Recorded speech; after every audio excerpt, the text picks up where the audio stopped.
Throughout history, freethinkers have outraged the religious with their wacky ideas about the virtues of free speech, reason, and of course, eating babies. Now, God is dying, and it's time to dispose of his remains. From the pits of hell, Satan sends two puppets of the imperialist West and the Zionist Jews against God, Islam, and tiny kittens to bring you their propaganda and conspire for a new world order. This is Secular Jihadists for a Muslim Enlightenment with Ali Rizwi and Armin Navabi.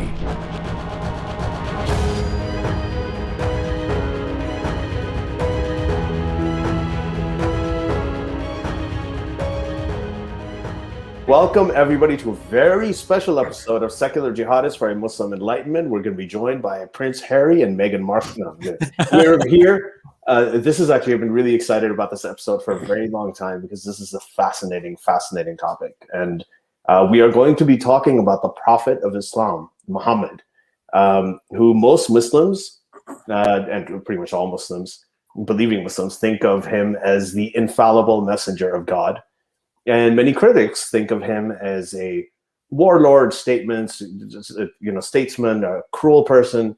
So what we're going to try to do today, and this is something that our guest today, Abdullah Gondal, has been working on, is he has been going through historical descriptions of Muhammad from Islamic sources like the Quran, the Hadith, and the Seera, which are the biographies of Muhammad, some of the earliest ones, and matching them with what we know about neurology, psychology, and medicine today. And allegedly historical. Yeah, allegedly historical. So what we have, or whatever sort of documentation, I shouldn't say historical, but like what's in the canonical texts and the biographies. So Abdullah has been producing a documentary coming up with a lot of this, and I've seen a little bit of it, and it's potentially explosive and it's completely fascinating because he's really done his research on this, and he's also got a healthcare and a background, and he's got a background in pharmacy and neuroscience. And it's really interesting, Abdullah. So I'm going to start with this. Like, I found myself, when I took away the infallibility aspect and I thought, okay, let's not look at this guy as infallible, I started thinking of him like we think of, Thomas Jefferson, who was a 40-year-old man who had sex with his slave, who was 14 years old and had several kids with her, but we still revere him as a visionary and a thinker because he never claimed infallibility. So we just think of him as a human being who was flawed and was a victim of the circumstances of his time. And, obviously if he claimed infallibility, then that would be much more problematic. And I've noticed that when you don't look at Muhammad as an infallible figure, then you can actually humanize him and almost appreciate both the good and bad in him in a more objective way. So what made you start doing this? Let's start with doing that. What got you interested? So one of the interesting things for me was when I came across the idea that Muhammad was epileptic or probably was suffering from a neurological condition. I brushed it off like most people, like, how could, Muhammad be crazy when he's such a big reformist and leader of such a big civilization and whatnot. And I never really gave attention to it.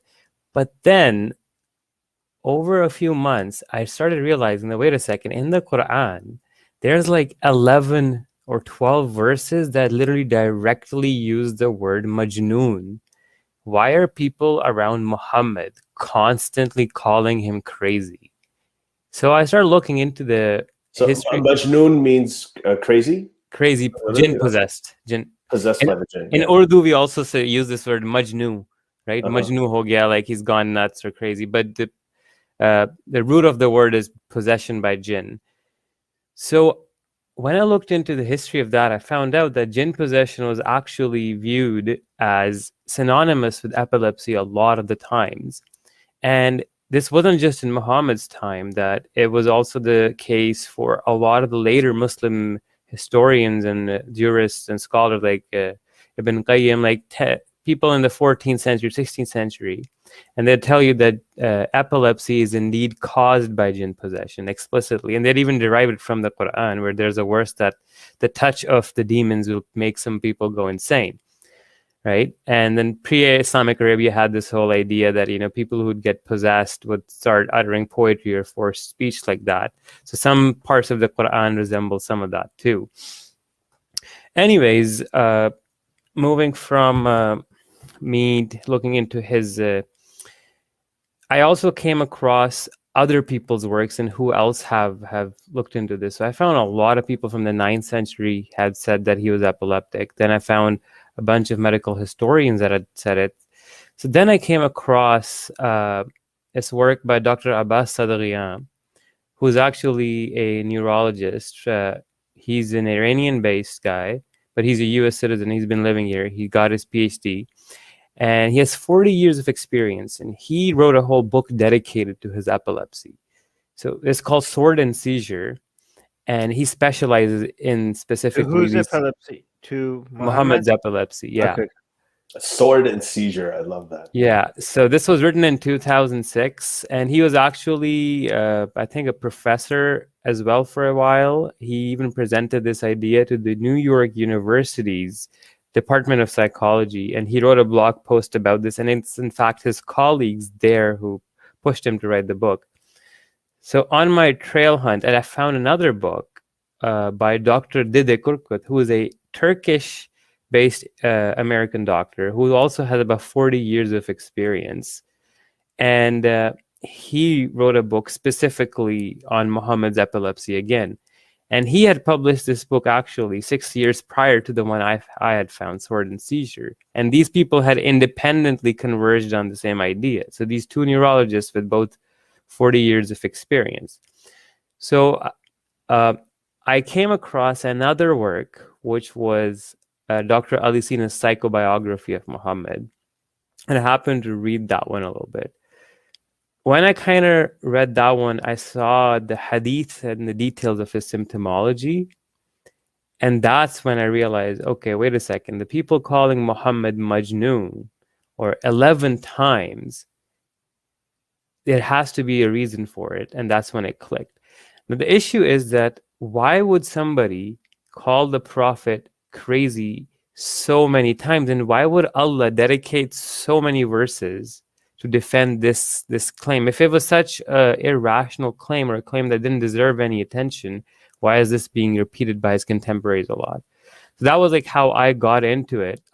Then I started doing research more so into it like a year or so ago. And last year about this time, I made a presentation on it that we got into a lot of details of the symptoms. And since then, I've been doing more, and I came across like so much stuff. So I actually didn't limit myself to the Sunni literature. I went full out in the Shia corpus as well. To give you guys a perspective, there's like 30 references for him fainting. Like Muhammad had a full-on problem with fainting. There's multiple references where he would be trembling, explicitly shaking, foaming at the mouth and whatnot.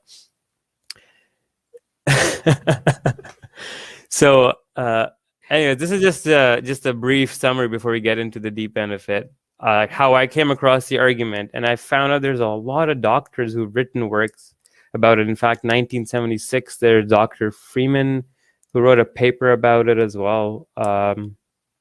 Dr. Matthew Woods wrote a whole book about it. He called it In Spite of Epilepsy, and he named Julius Caesar, Lord Byron, and Muhammad as his 3 most top picks for epilepsy. And he was a medical historian as well. But that was the whole summary, like how I got into it. And I've been doing some research, digging up these Arabic and these obscure references from these long lost books to gather them and present them into this documentary. Yeah. 2 major problems with this theory or hypothesis or theory. I don't know which one it is at this point. But one is, and I think both of you recognize this already, is that almost everything we know about Muhammad,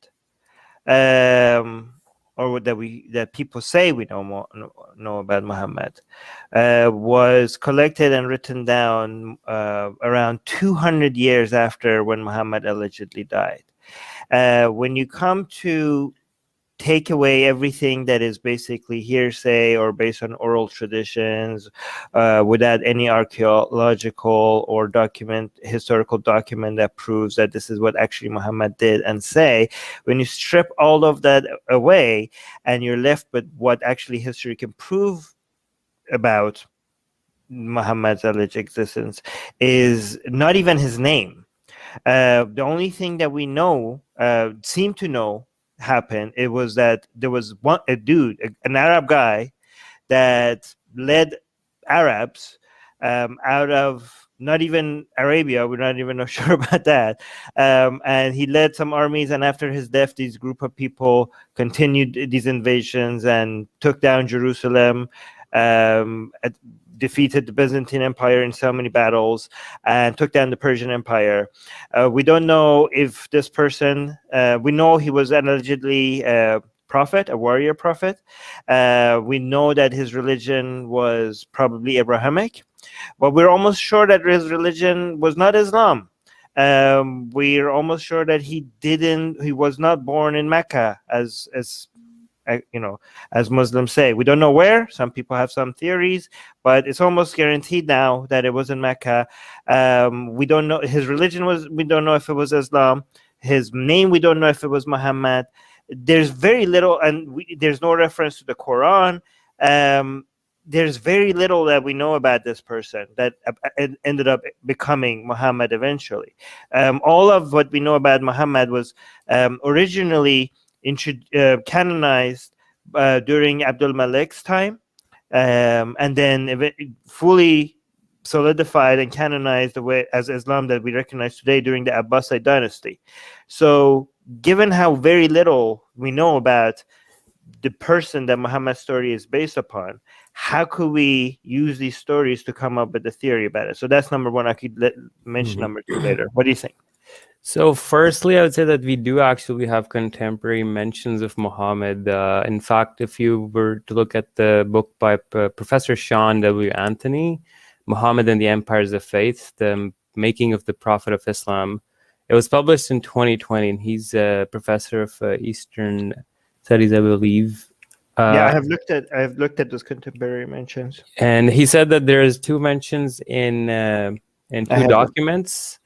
By a name as well, by non-Muslim sources. But I think one's in 634, and and then there's one about him somewhere where he goes to Constantinople.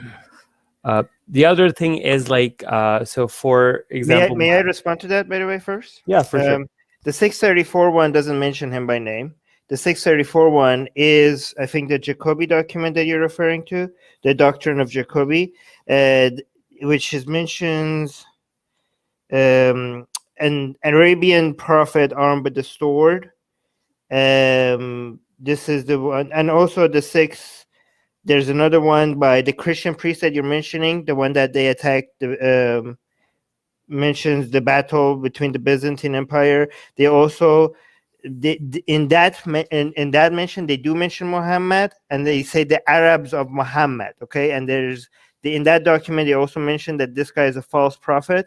But Muhammad, the earliest references of Muhammad, even the three mentions of Muhammad in the Quran, the three of the four mentions of Muhammad in the Quran are not names. They are honorific, adjectives of the praised one, right? They could they could be referring to anybody. They're not being used as a name, right? The only so in the Quran, when the Muhammad is mentioned, only one of them you could actually be used as a name of a person. This mentioned by Thomas, the Christian priest of Muhammad, here also could be considered the for example, if you say Neo, the chosen one. The chosen one is not a name. It's like a title, yeah. It's a title, right? Eventually that turned into a name later. But yeah, go on. Yeah, no, there's I think this academia pretty clearly agrees to a great extent that Muhammad did in fact exist.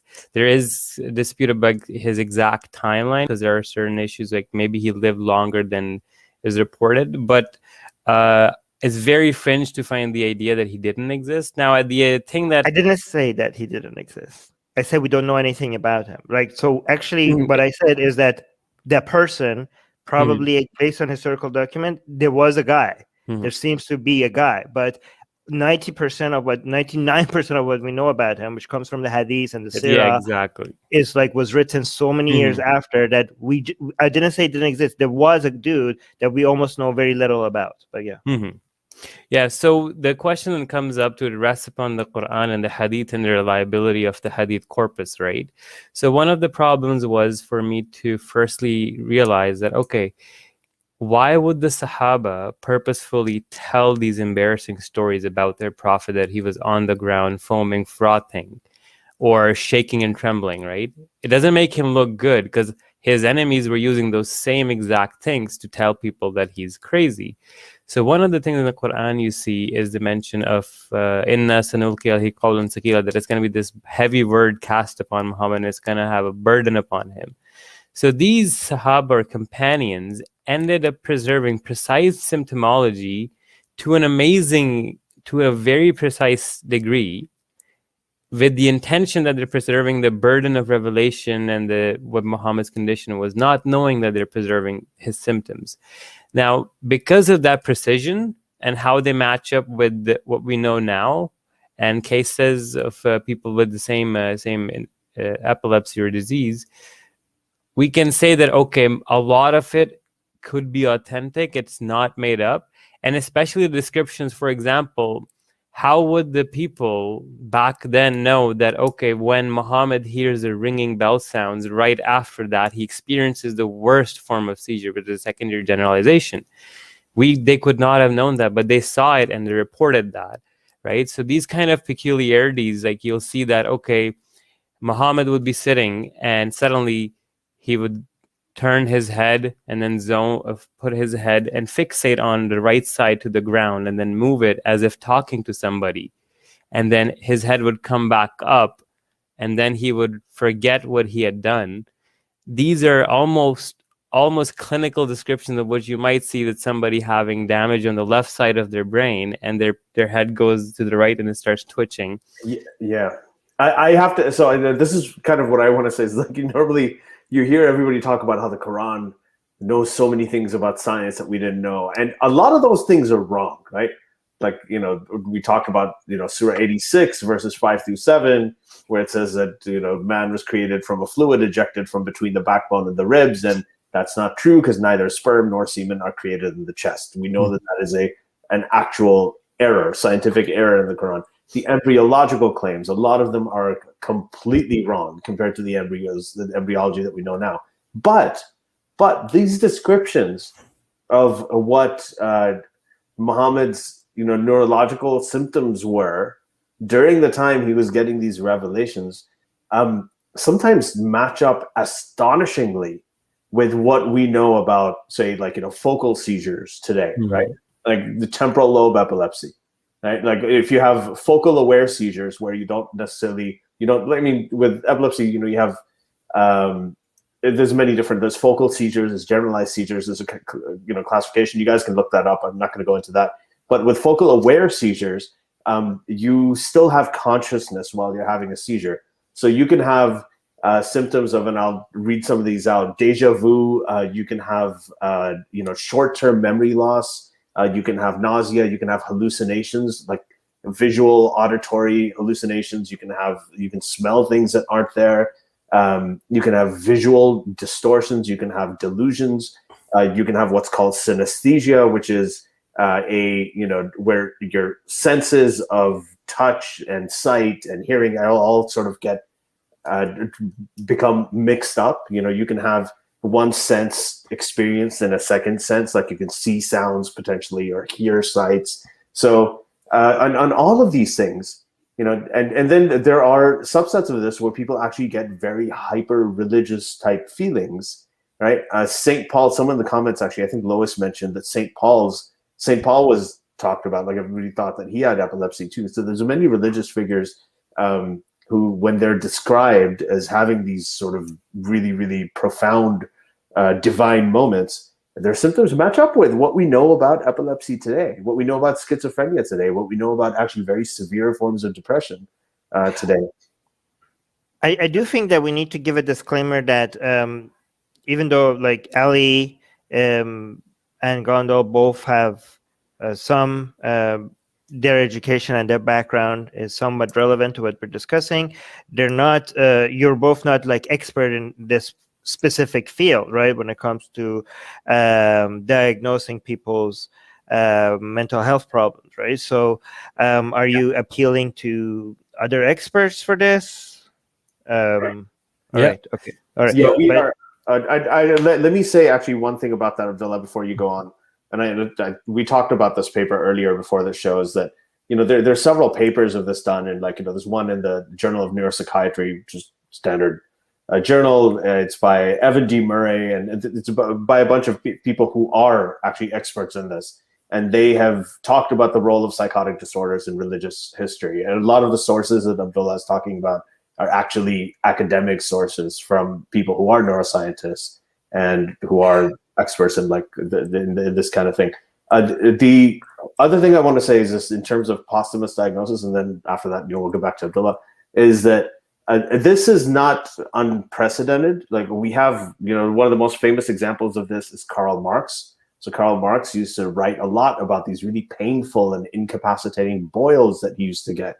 Now, this is something that I do have expertise in, and it's pathology, that he was diagnosed many years after his death by physicians who read his descriptions of what he was going through, by dermatologists and pathologists who saw that he had a condition called hidradenitis suppurativa, right? So this is something that is now known about Karl Marx, and it matches the description. Now, is it 100%? Of course not.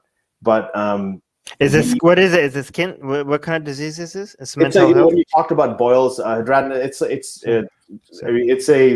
it fits the description that he had. So you get like nodules in your underarms and things like that. And so it's a skin disease. It's a skin disease. Yeah. All right. So I'm okay. So here's the thing. I know there are some mental health experts that have tried to diagnose people in history, and I'm assuming that's easier to do with skin disease, especially from somebody that have taken such precise notes about their skin disease. I think this is going to be a lot more challenging when it comes to diagnosing people across time when it comes to mental health disorders, especially given that even when some mental health experts try to diagnose somebody that they haven't even met, like on TV. So, for example, when people try to diagnose Trump or some other politicians, or like Putin or somebody, or like Ayatollah Khamenei, and like, oh, this is his disorder. Every time one mental health expert comes and does that, just based on what they're seeing in TV, there's usually an army of other mental health experts that come and say, this is not okay, you can't do this, you never met the person, you're just watching this guy on TV, this is not how we do this. So if all of these mental health experts come and jump on one mental health expert that comes and tries to diagnose person that we see here on TV on real time, what are the chances that when some other mental health experts try to do that across time, other mental health experts come and say, you can't do this? Well, your premise is a little wrong, because sometimes it can actually be quite the opposite. So it may be a lot harder to, for example, diagnose a skin disease or a pathological condition, because Gondal answer as well. But yeah, and I'm just going to talk about this part of it, and then Gondal can go ahead, because I'm talking about the pathological aspect of it.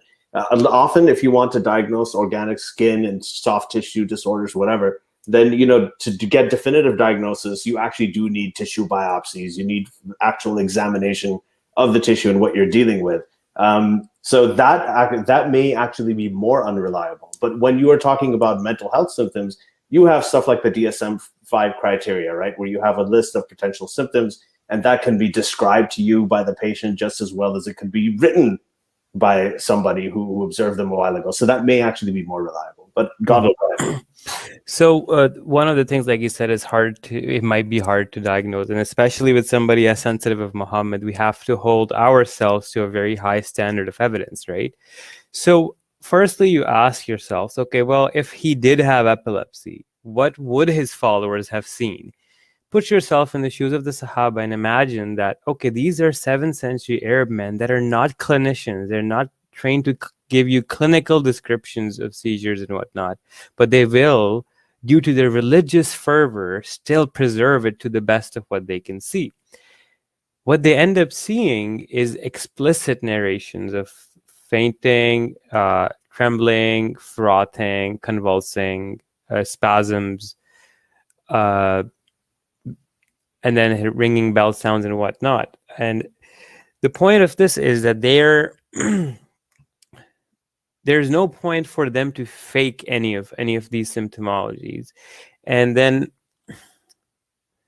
the other issue would be that when we have such a big corpus, so we have to ask, okay, is it like one hadith that just says that? Is it this one sahabi that once saw him trembling? Is it like an isolated event? You then have to kind of find converging and different lines of evidence. So when we actually look at it, it's not one sahabi that saw him trembling. There's explicit narrations of multiple different people saying that. And then these hadiths, they disseminate in different lines and chains. And you can find up to 20 or 30 references from different scholars that Muhammad would be having this condition and different. So we have to use a lot of corroboration. But like I said, if it was a one-off thing, I wouldn't obviously be very careful that, okay, there's only one person who once saw him, fall to the ground. Then also we have to incorporate Muhammad's own experience. And we did release the video today, but if you watch that, you'll find out that before the prophethood, Muhammad himself was exorcised, full on had an exorcism done on him because he thought that he was possessed by genies, right? So there's these corroborating things. Yeah, go on. So the number of people that saw him do this or say this, I don't think that adds validity to it, because these are the number of people that saw him according to the people who wrote the hadiths hundreds of years later.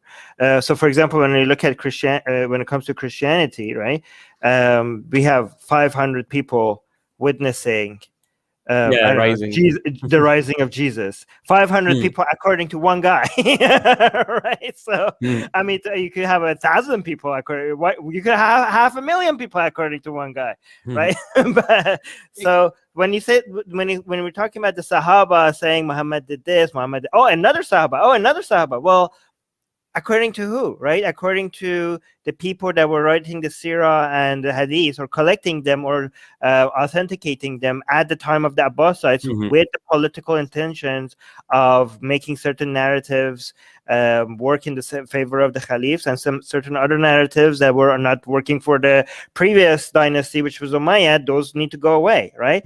When it comes to the embarrassing stuff that is embarrassing to Muhammad, or that people are like, well, why would they keep this if it was so embarrassing? So one counter to that is like, Muhammad was a tool. Muhammad was being used to give legitimacy to certain rulers, right?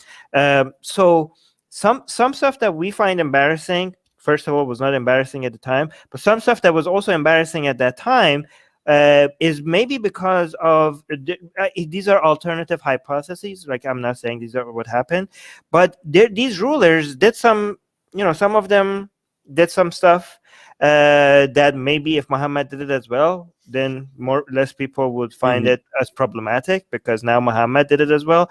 And also, when these narratives were being written, it's possible, again, I'm not claiming this, I'm just saying this is an alternative way of looking at it, that these were just, it's not that these caliphs and these other hadith writers or scholars just made them out of thin air. Like, they didn't just like invent the stories, right? These were just folk Arabic stories, or like whatever was popular. Muhammad was becoming this local hero, superhero that was becoming more and more people were talking about him, and the powers that be just wanted to make sure that there's some structure to it, and it's basically is in their complete control. So they were working with stories that were already being said, and maybe stories of multiple people just being merged into one person.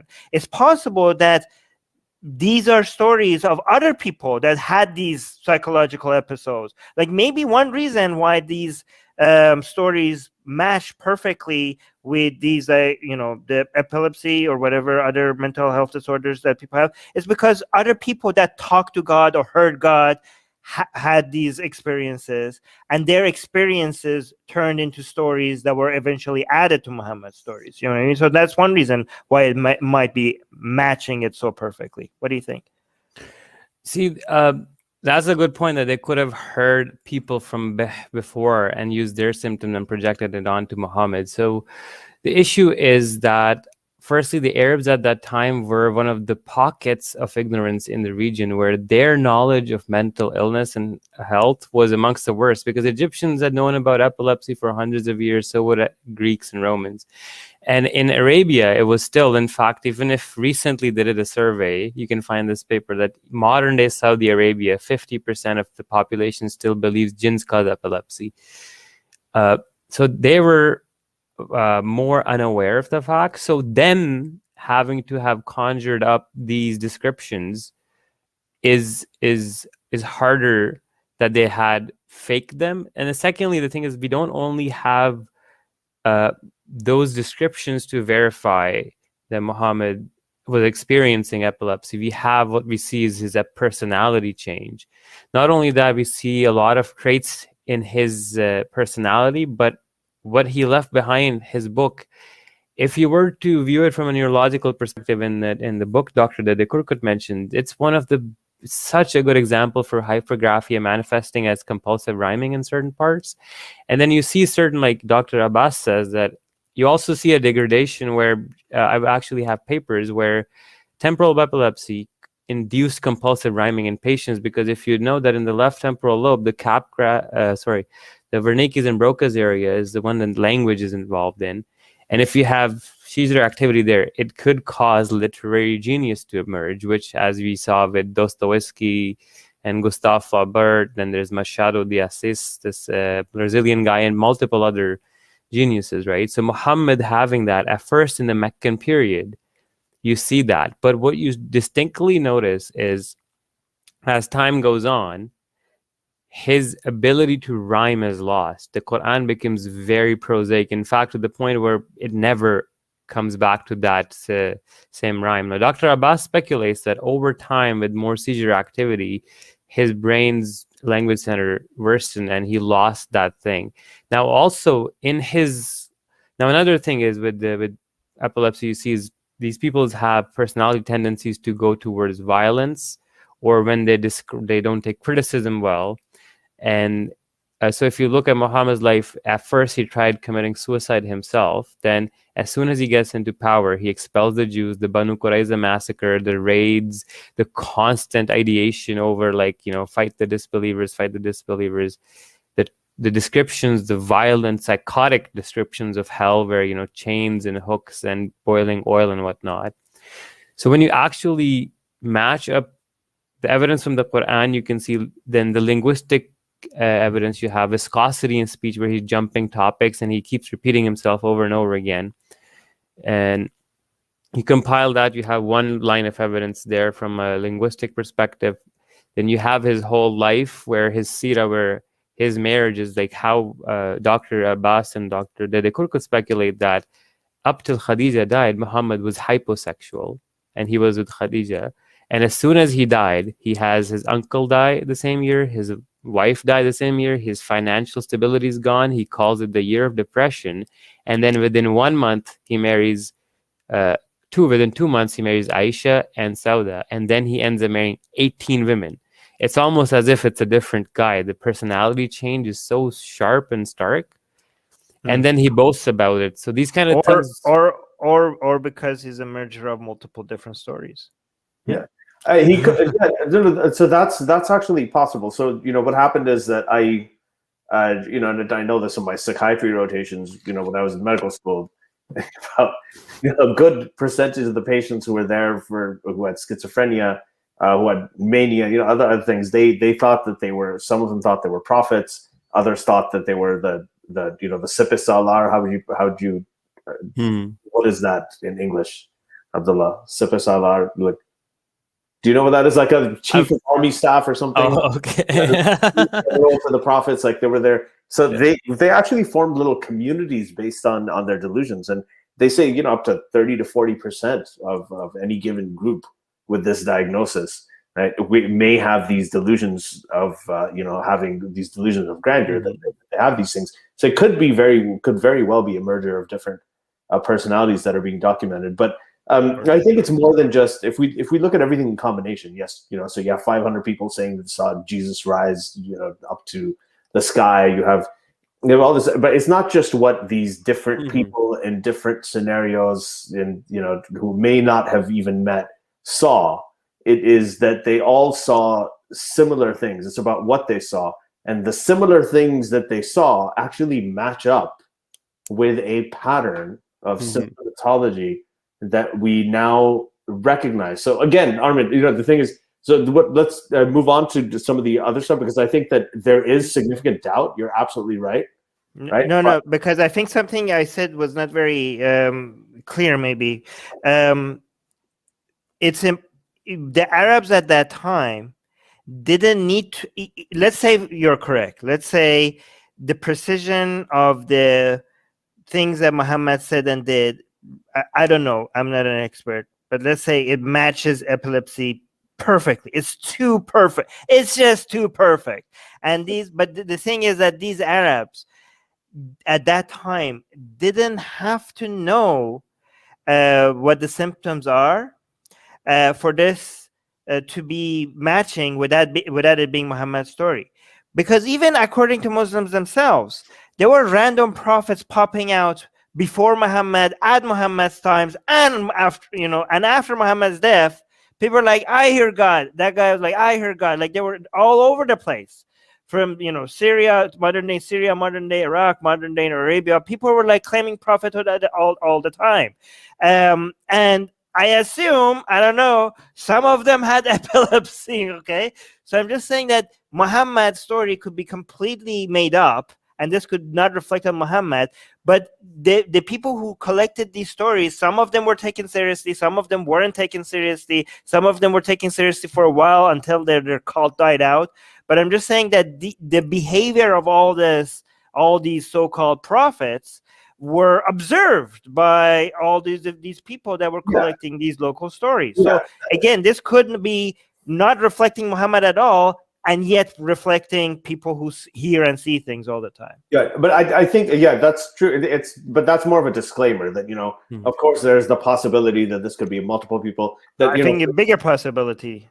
I wouldn't say it's a bigger possibility. To me, the issue is that the symptoms that Muhammad reports are symptoms that nobody before him could have ever known are related to a neurological problem. That's the catch. That it's actually a testimony to sometimes. But that's my point. They don't need to know that this is the symptoms of epilepsy. They could. It could be just. Yes, go ahead. If they didn't know before this was a symptom, or that they had no motivation to fake it, why would they put it in there? Because they wouldn't have known anybody else experience it either. That's the kind of symptoms that they have. Well, I'm just saying there are other people who have epilepsy other than allegedly Muhammad, who hear God or who see things, who see stones talking to them, who see trees greeting them.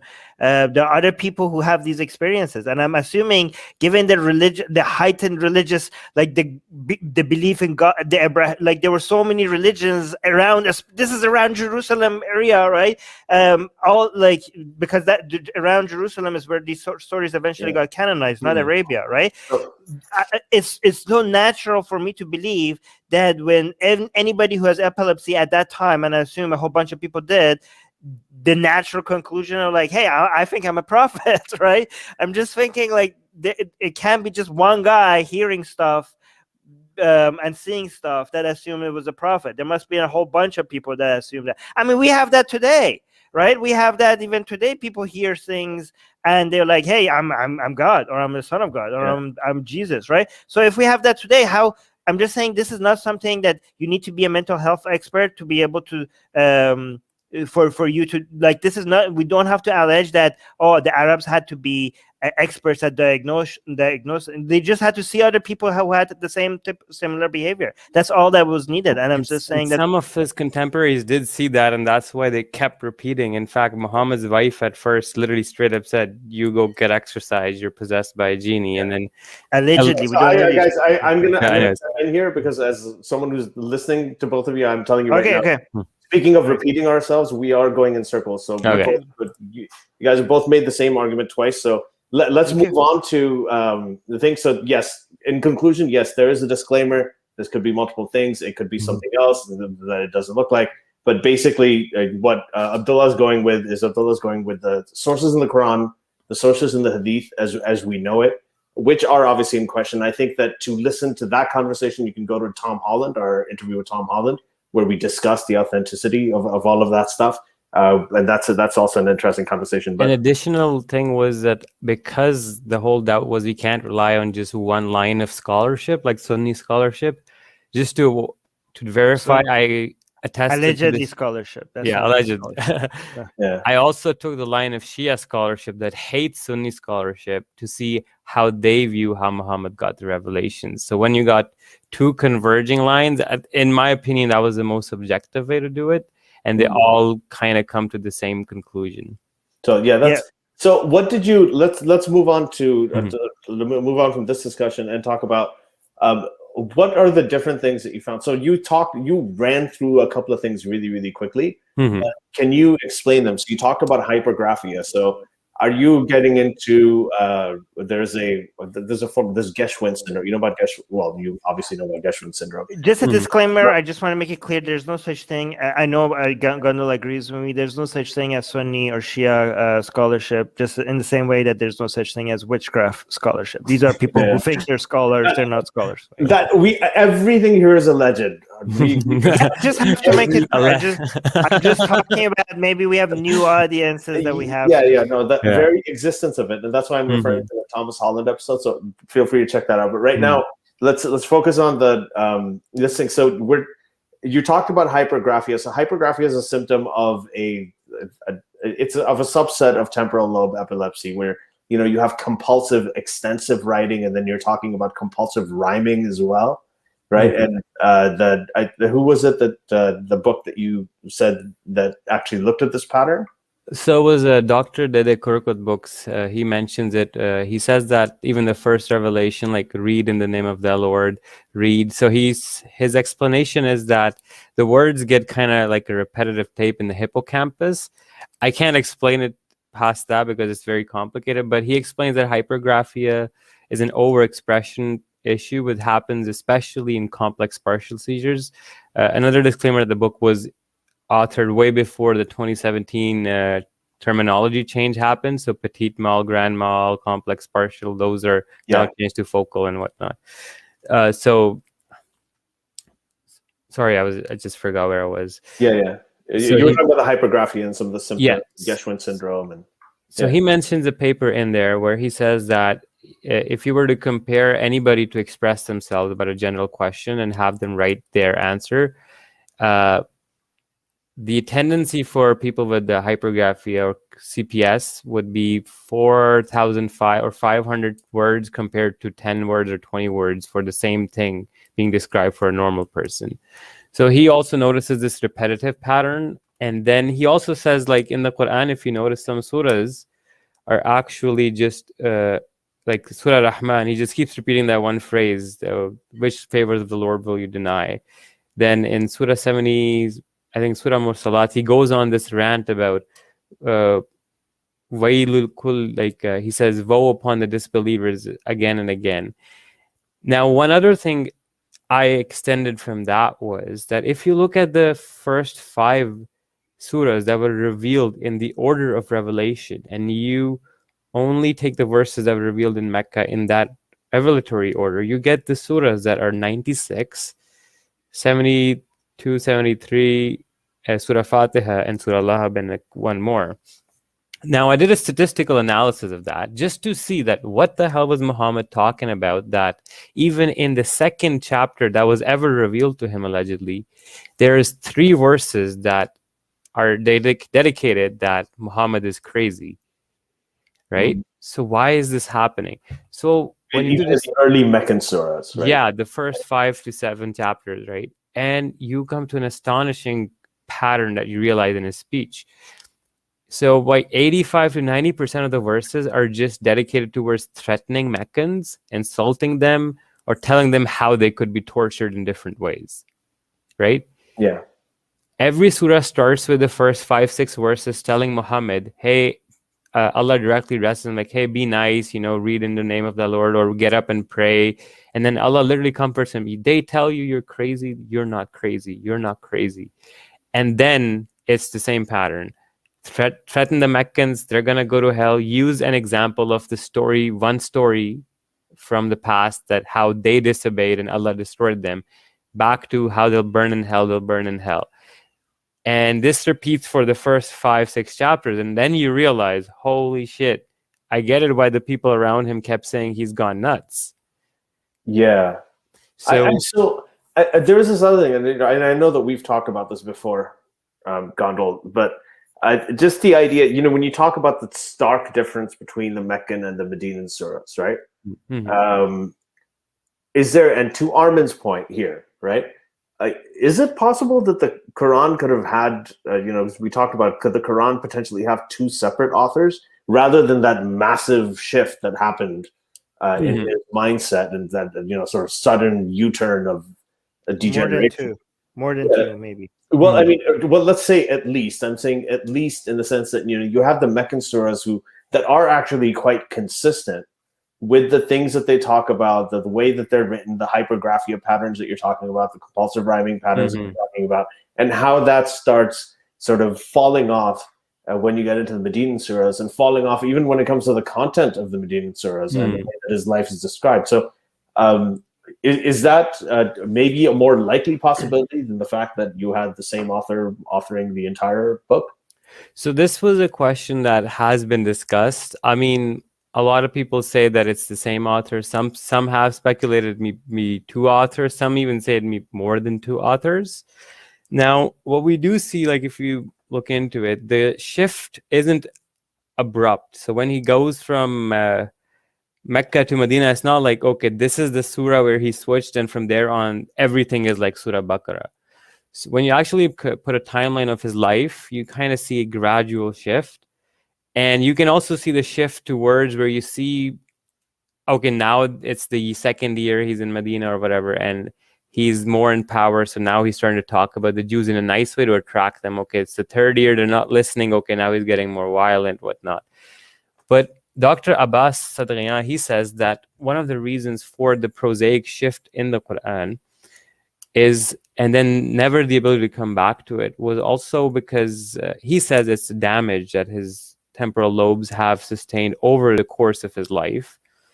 Again, like the other speculation is that there might be another author, but there are certain glimmers and certain verses that do pop up, and the general pattern of speech is the same, as in the repetition style, or the way he'll, like if you zoom out of all the surahs and then they color code the chunks of the different topics, the way he repeats them over and over is quite similar.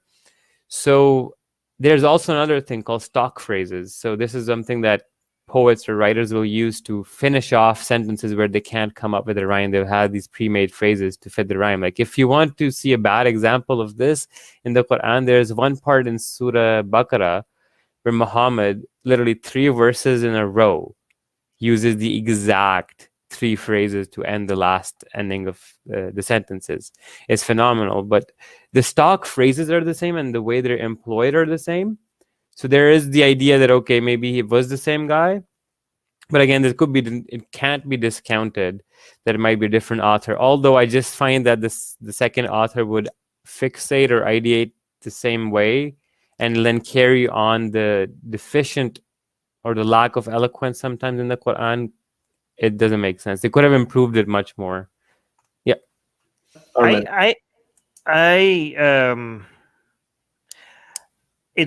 It seems to me that it's almost guaranteed, again, seems to me almost like being skeptical here, that the Quran is the work of many people, given that the more historical, the more you dig, the more you found, the more you could see that the Quran was a constantly changing, evolving document that was constantly being edited, removed from, moved around, the change every time we find something new, historical new about the Quran, we get shocked about the level of changes that the Quran was going through and being added to, and how much of it was the original form of it meant to be completely something else than what we see it today. In fact, and more damning than that is that the earliest carbon dated versions of the Quran that we have predates Muhammad's alleged birth. So the idea of Muhammad being responsible for writing the Quran is, I mean, at this point, I think, like, I mean, if you at least we need to be extremely skeptical about that claim. I don't know. But it does seem to me like the Quran, based on what we know now, just like the Old Testament and just like the New Testament, it wasn't one writer, two writers, three writers. It was just the work of a lot of people throughout time. What do you think? I would say that the general skeleton of the Quran is from Muhammad. But then again, over the course of the 30 years where it was canonized into written copies, it had obviously had certain human elements added to it, like other Sahabas and their own readings, and that's the whole point of the variance.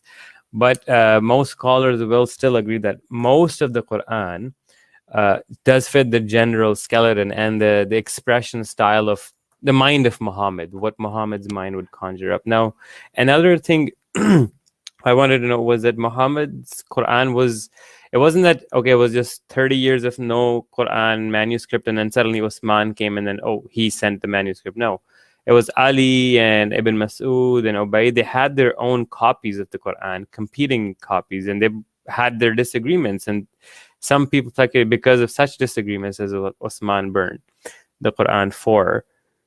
So to say that the Quranic authorship is in complete challenge, I wouldn't say, and I don't think academia even holds that opinion.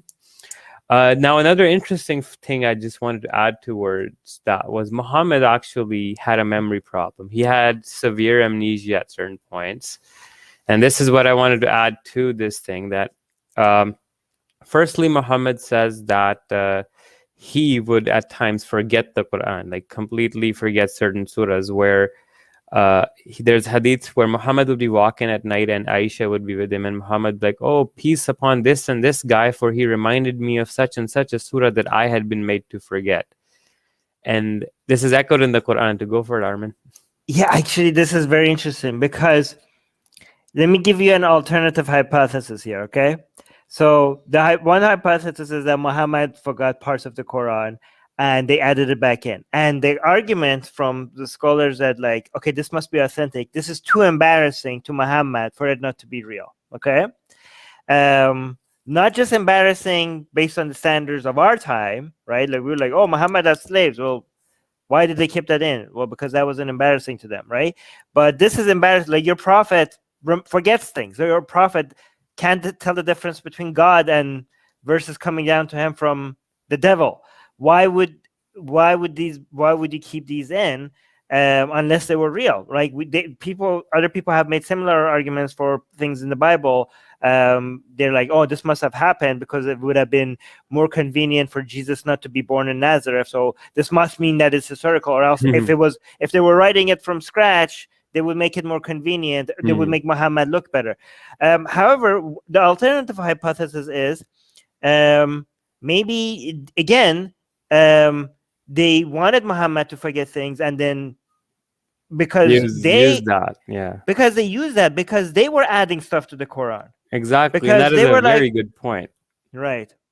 Because that's exactly what I've heard. So there's a whole debate about between Quranists and Hadith people, because if you're just a Quranist, you cannot justify the Quranic preservation, because there's which Quran, which Hadith will tell you which reciter to take from, right?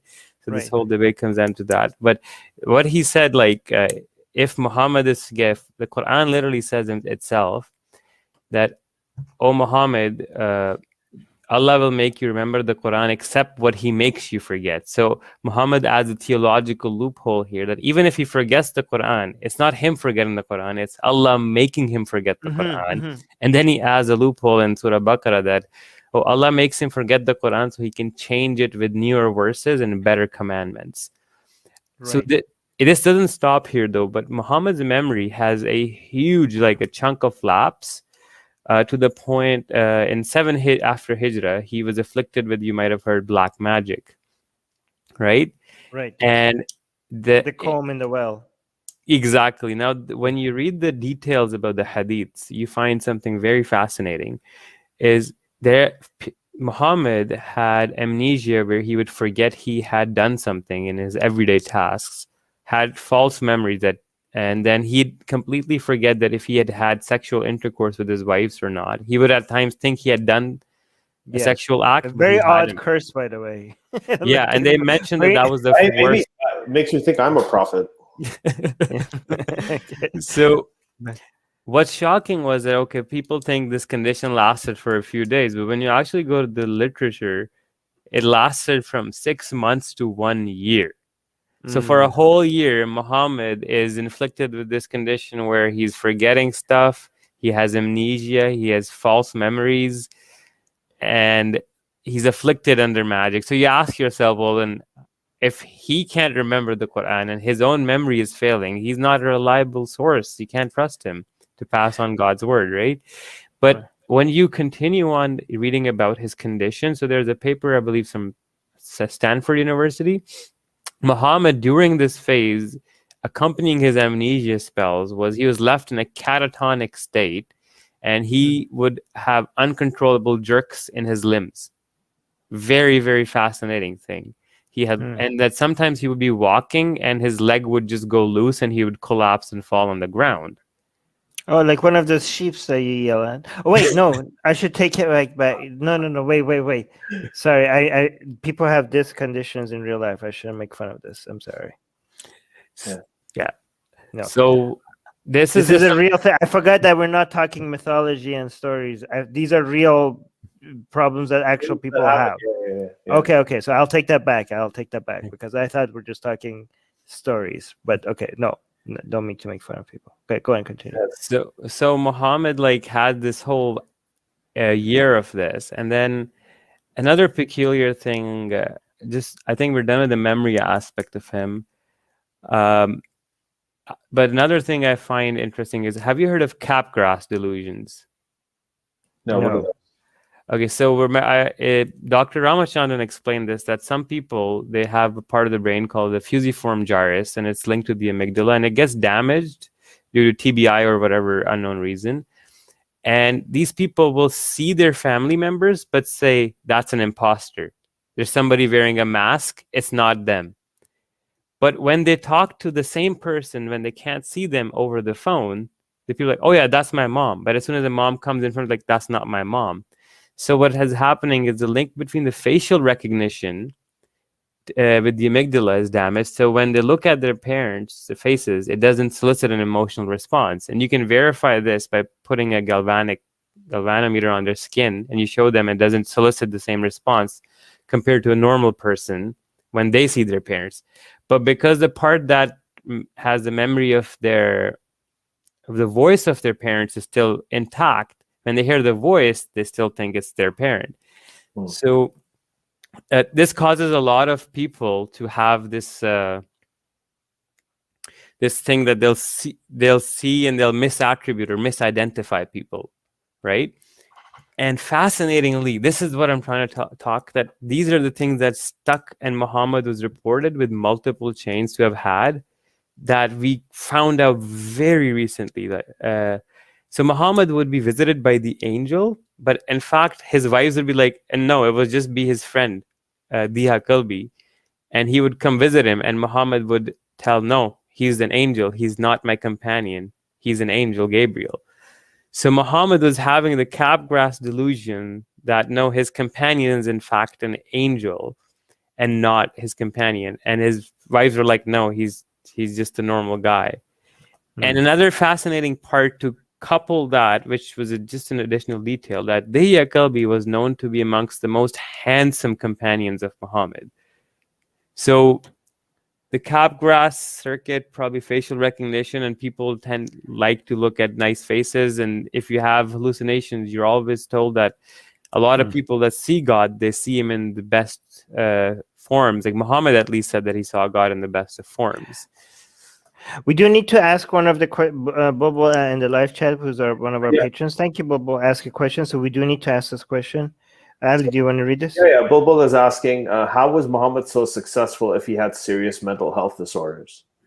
So firstly, this is a very, very big misconception amongst our general populace, that they have this analogy that, okay, if you say somebody's mentally ill, they're absolutely a vegetable, they can't be normally functioning, they're kind of useless. They have this misinterpretation and the stigma in there. A lot of times, yeah. So once you actually look into it, you realize that no, your brain is like a computer. In fact, sometimes mental illness can make some parts of the brain connect or talk to each other, and that will lead to creative genius. And not always are these conditions debilitating, because they come in varying forms and intensities, right? So you can just show a bunch of famous people who suffered from certain disorders, but then yet still achieved greatness. A couple names that come to my mind, Machado de Assis was one of the best Brazilian literature writers, and he was diagnosed in his life very recently, actually, for having complex partial seizures. Then we have Fyodor Dostoevsky, and then Gustave Flaubert. Then we have allegations that even Edgar Allan Poe might have had it. We have Joan of Arc. She used to hear ringing bells and had some symptoms. We have confirmed diagnosis from a 10th century Roman emperor. Yeah. Go ahead. Yep. Okay. So, when I raise my hand, it doesn't mean that you should stop. It just means like when you're done, let me speak. Not right at the moment that you're speaking. So, by the way, this is not me responding to. I know Bobo doesn't mean this, but I just her question reminded me that a lot of people, because we're like ex-Muslims and we have content against Islam, they might come to this impression that, and some of them might like this because they're also anti-Muhammad and anti-Islam, that we're trying to insult Muhammad by suggesting that he had a mental disorder.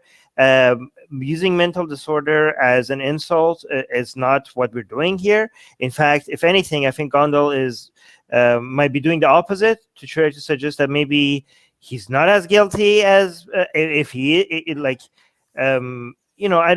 another thing we don't want to do is to suggest that if you have mental disorder that you're going to go commit war crimes or like be violent to people.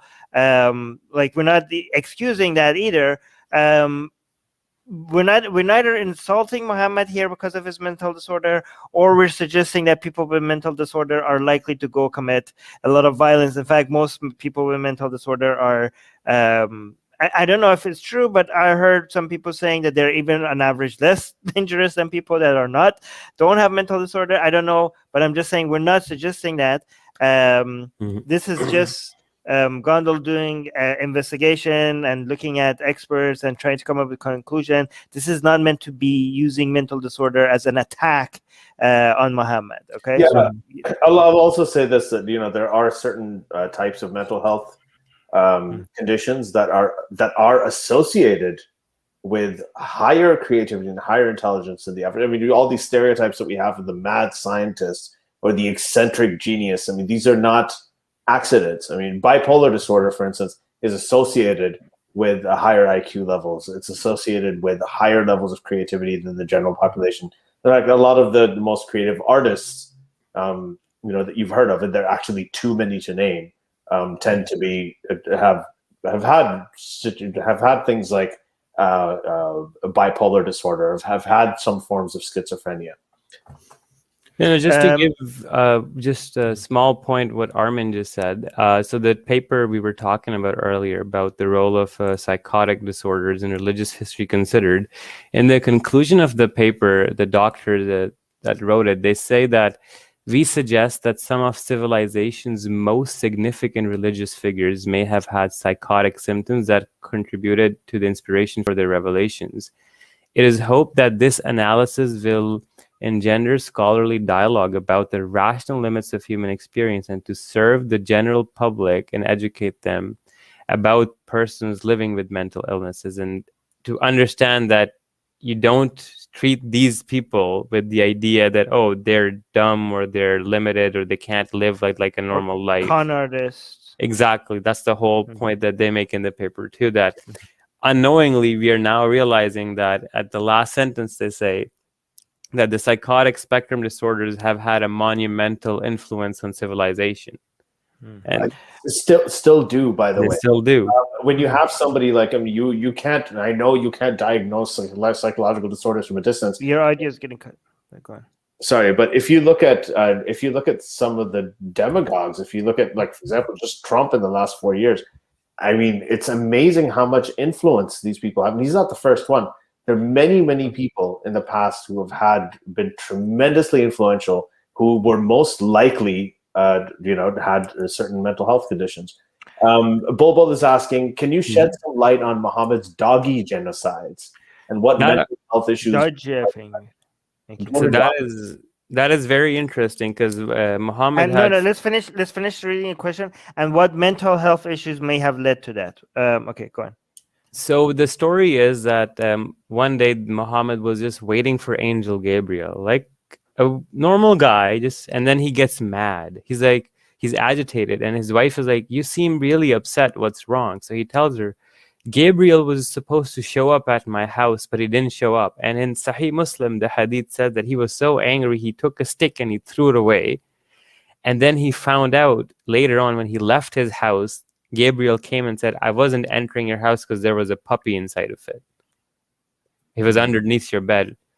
And then this whole idea, Muhammad's then, now this is what I'm trying to say, his psychotic or his thought disorder led him to conclude that means that Muslims need to kill all the dogs. So he actually ordered the killing of all dogs, to the point where his Sahaba were just butchering dogs everywhere. Then the people started saying, the Jews, that, dude, like, we gotta need the dogs for the fields, or like protecting our farmland, or shepherds and getting the sheep all round up. So then Muhammad said, okay, you can kill all the other dogs except the dogs that you use for guarding or this work. And then he eventually said that the black dog is literally the devil. So kill the black dog wherever you see them. Now, in all of this, there is no bit of rationality or sense. It's just driven by some delusional guy thinking that a puppy in his house is stopping angels from coming to his house. But that doesn't make sense, because there's dogs all over the earth and angels visit the earth all the time. Why limit the house and not anything else? So wait, so what happens to Bobo's question? Is there anything that because he did a lot of really bad stuff, like he had sex with a child, he massacred an entire Jewish tribe, sold their women, and he killed the men, sold all the wives and the children to slavery. Are we like, is there a mental disorder that makes you do all of that, or was that just him being evil? So a lot of the times, Ali will tell you this too, that the brain, because of how it's intertwined, if you have a damage or an issue with one part, there's a lot of comorbidity. So a lot of people that have epilepsy will also have personality changes, like grandeur delusions or narcissistic tendencies. And a lot of times they can get violent, and especially during the post-ictal or interictal psychosis. And some of them they're one of the noticeable things that they do is violent tendencies.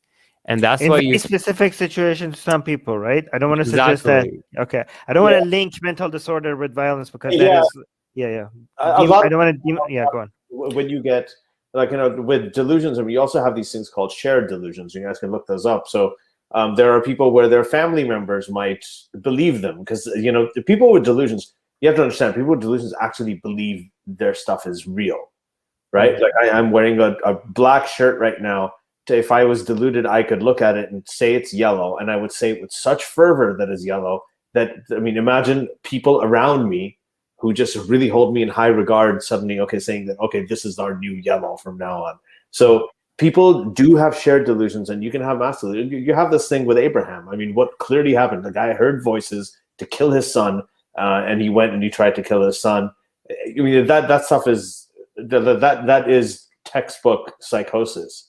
Like textbook psychosis. Yet people, billions of people in the world, think of that as the birth of civilization. Exactly. It's a tragedy. So this is the thing, is that when you have people like this who have insane ideas, right, and then they also get affirmation, mass Last affirmation. comment.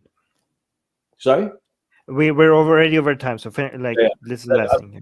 They get affirmation, like mass affirmation from loads and loads of people, then that is going to up their sense that they're right. Okay, it's going to actually compound it, and that will lead to narcissistic tendencies. Mm-hmm. It will lead to the sense that, you know, even if I'm doing terrible things, they're probably the right thing to do, because, you know, everybody thinks that I'm the best. All right. So, Gondal, where can people find this documentary? Because we need to end this here. But if this sounds very interesting, I encourage everyone to go watch it. There's already one video I think you guys released that is, I don't know if it's a teaser or it's an introductory video. What is it? Where can people find you? Where can people find this documentary that you're making?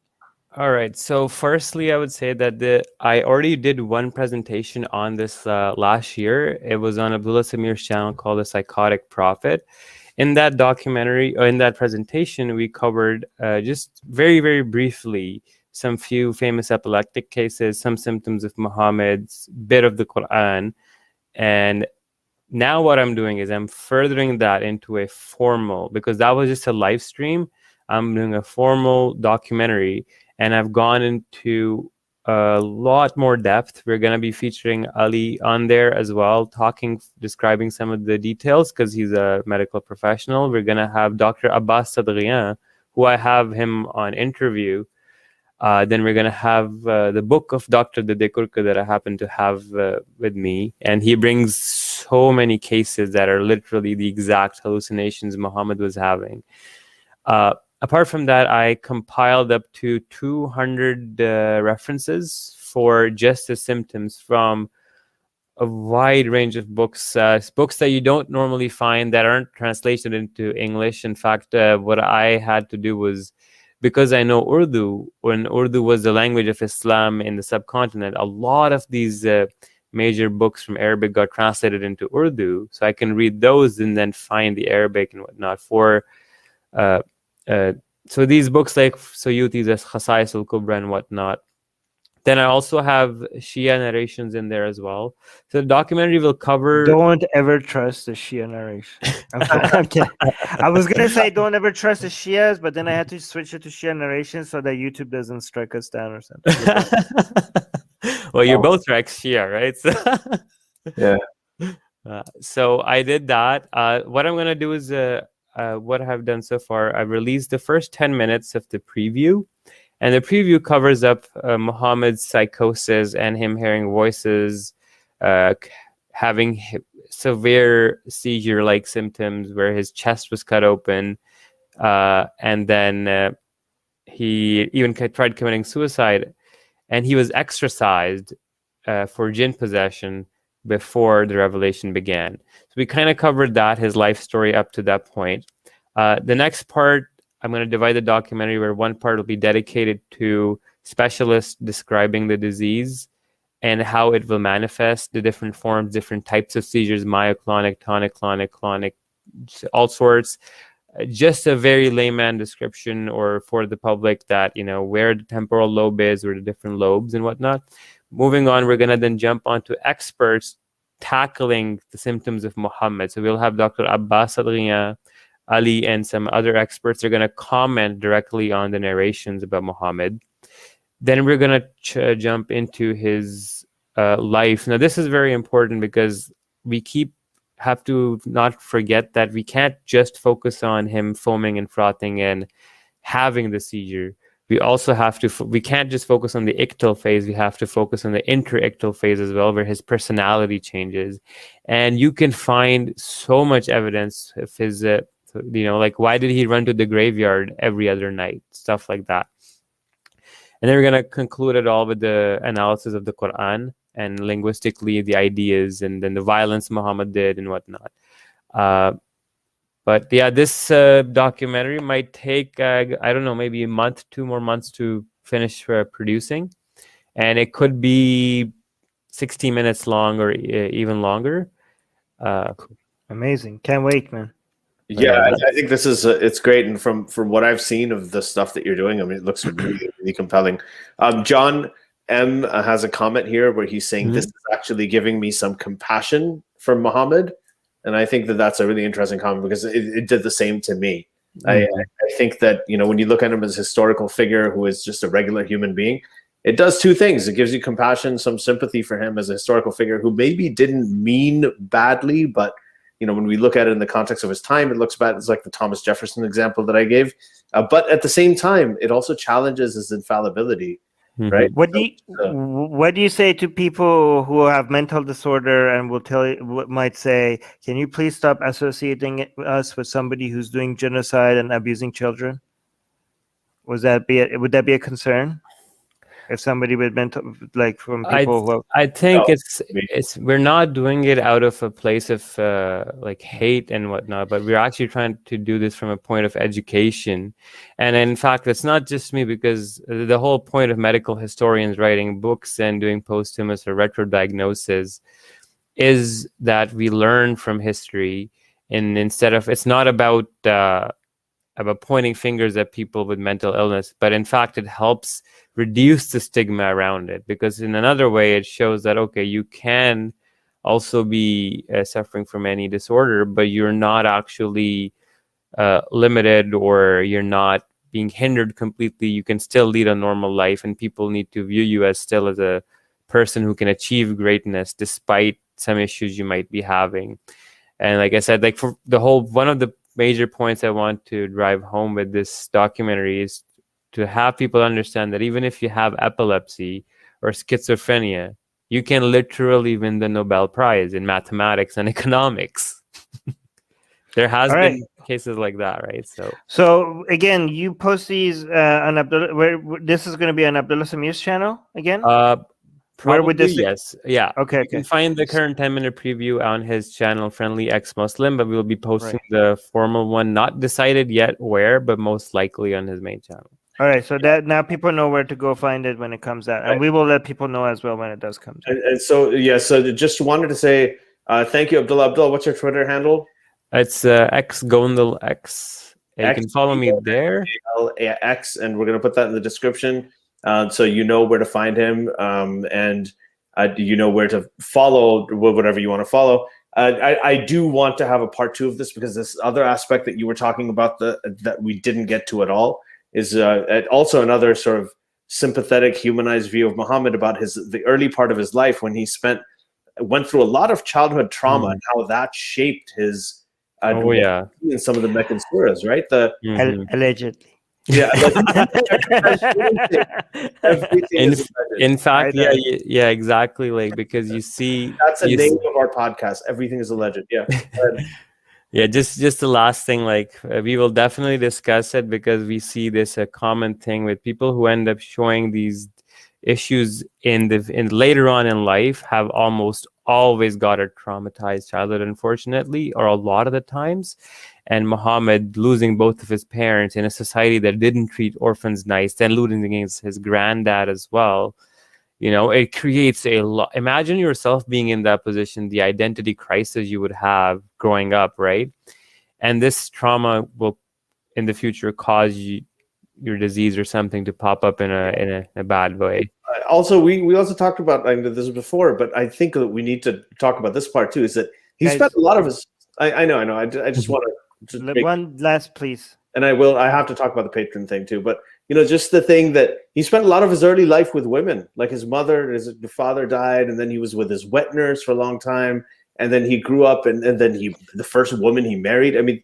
Can we keep this to the other podcast? We'll discuss this later in that episode. Abdullah, we're gonna do actually part 2 for sure. Okay, because I want to talk about the childhood trauma and how that affects it. But anyway, everybody who heard this, thank you for joining us. As you can see, I'm having a lot of trouble stopping talking about this topic, so this is going to continue.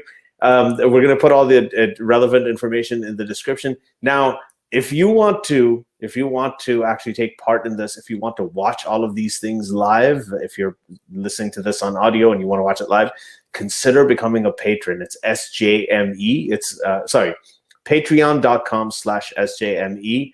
You can go there, you can become a patron for as little as $1 a month, and you get 5 episodes. You get the chance to ask questions and watch everything live and participate as well in all of these conversations. And if you can't become a patron, share this episode, give us a nice rating, or just give us a rating. But don't share the video version. The video version is only for patrons. Share the audio version or the short clips that comes out. Yeah, the short clip. So, you'll do that. Follow Secular Jihadist without the S at the end on Twitter, and all that other good stuff. And smash that subscribe button. Oh my god!